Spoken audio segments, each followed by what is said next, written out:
All right, we got another February 1988 CQ magazine. Let's take a look at this. All right, let's see if we can set it up here and flip through it. We got 1998, or excuse me, 1988. We still have the TS140 affordable DXing. I still have never run across one of these radios. I've seen them at Hamfest and stuff, but they don't really stand out. Here's the DX Handy Talkie 10 meter crystal controlled radio. Here is ICOM 1.2 gigahertz radio that they had back then. I don't know what this is. THL Core Sandtech. Wow, look at that, a Tektronix ad. Holy moly.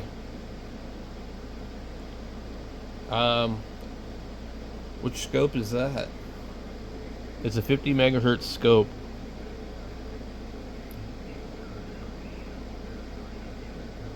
I think it says the 2225. I think I had that scope. Let me see if we can. I'm actually having a hard time seeing it on the camera.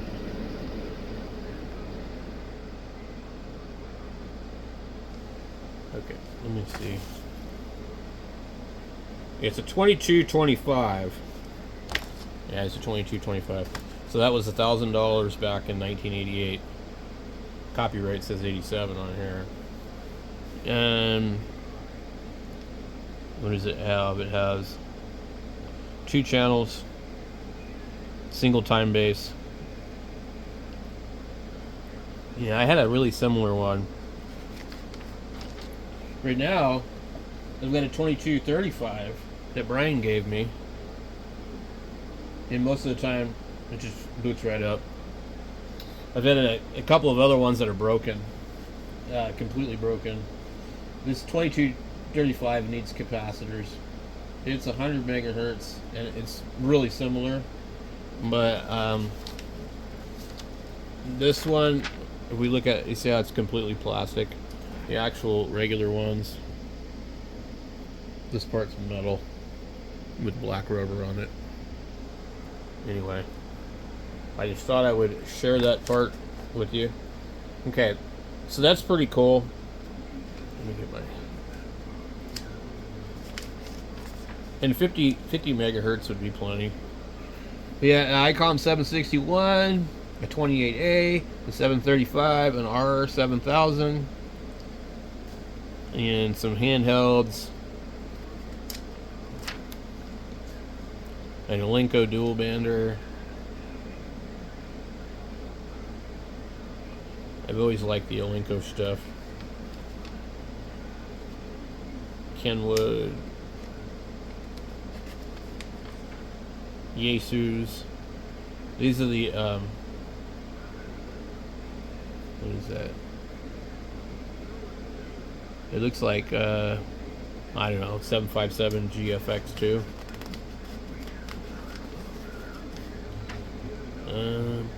Radio Shack. Wow, they're selling like a Simpson meter. That's what it looks like.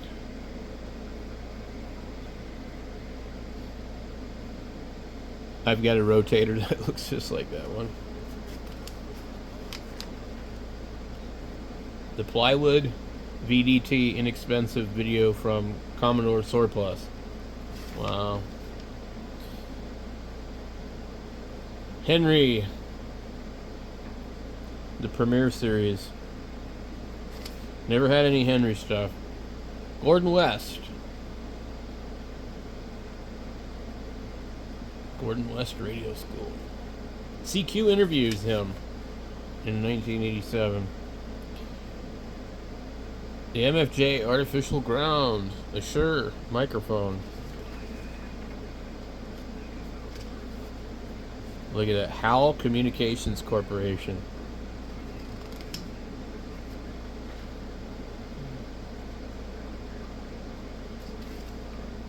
Moon Bounce.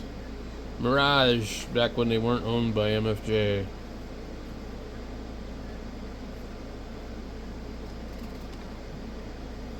Pushcraft.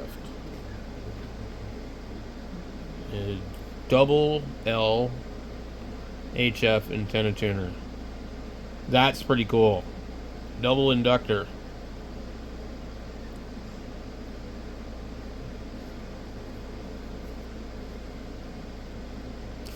Yeah, that would be a really good tuner.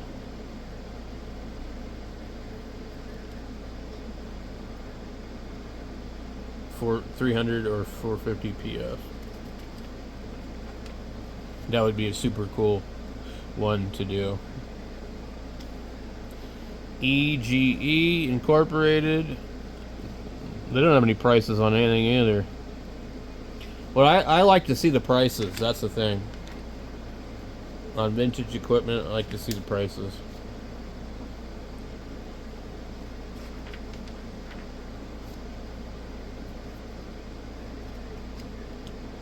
The ham station. Here's an MFJ 989 Bravo for $295. I don't know if that's going to be the one that has the single meter or the dual. Hamvention Reservation. MFJ.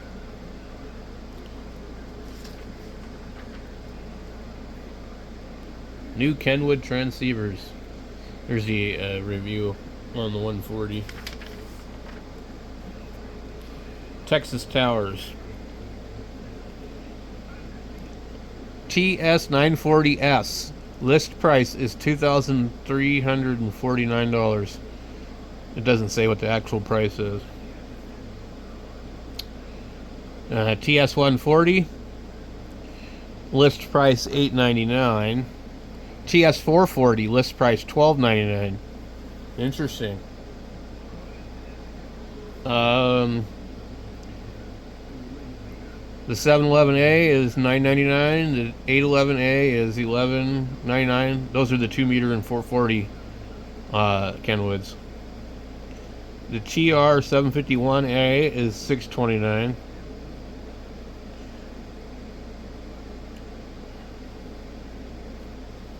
What else we got here? The 767 GX HF, VHF, UHF is listed at $1895. The 757 GX2 is listed at $1,049.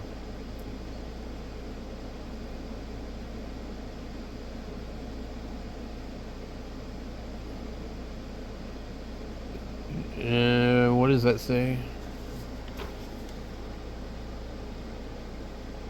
FT290R portable radio, $575. Why is it so much? $575 for a 2 meter Yaesu. The 6 meter, same price.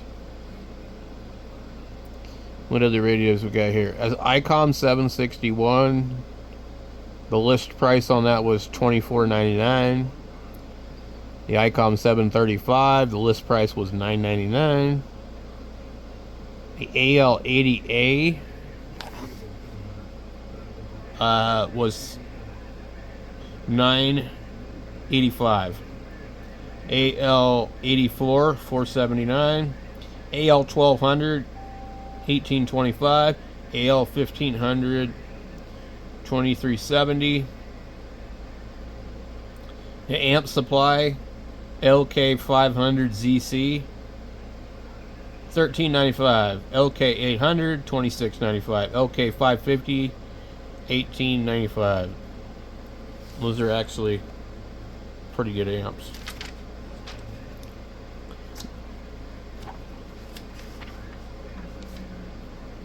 Is that like a 10-tech ad? Memphis Amateur Radio Electronics. I don't know what that is. Delaware Amateur Radio Supply.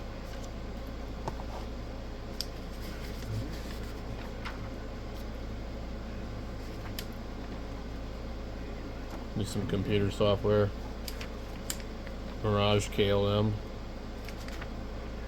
telegraph codes.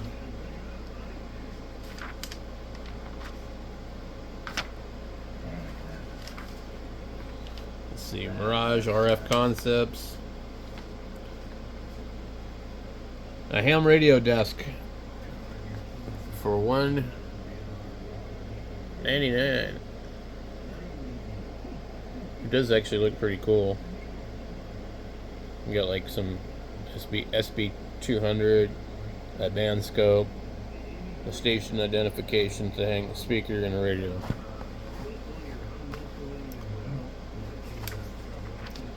We got here radios and prices. This is Amateur Electronic Supply. The ICOM 761 is $2,149.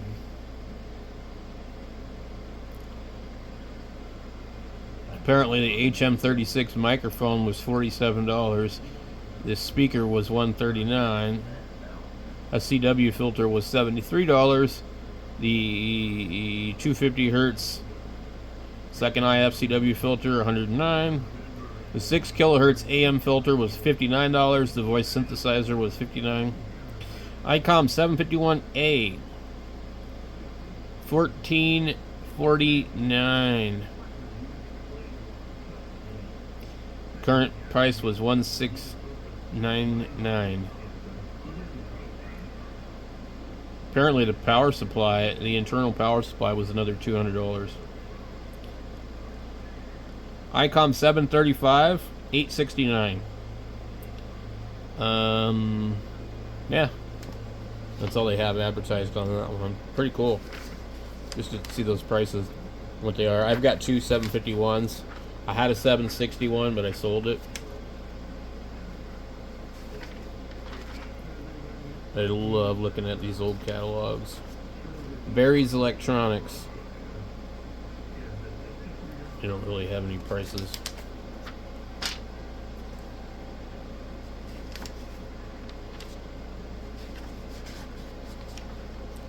Advanced Radio Devices. They made these really cool head units, and then there'd be like a big, huge amplifier elsewhere, and you just have that on your desk.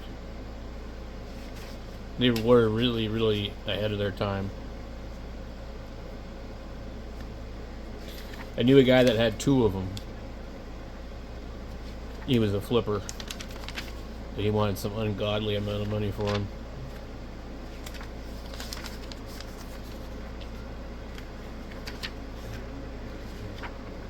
Yeah, that's about it out of that. A couple other ads. The tuner. I had one of those. Palomar Scammers. I mean engineers.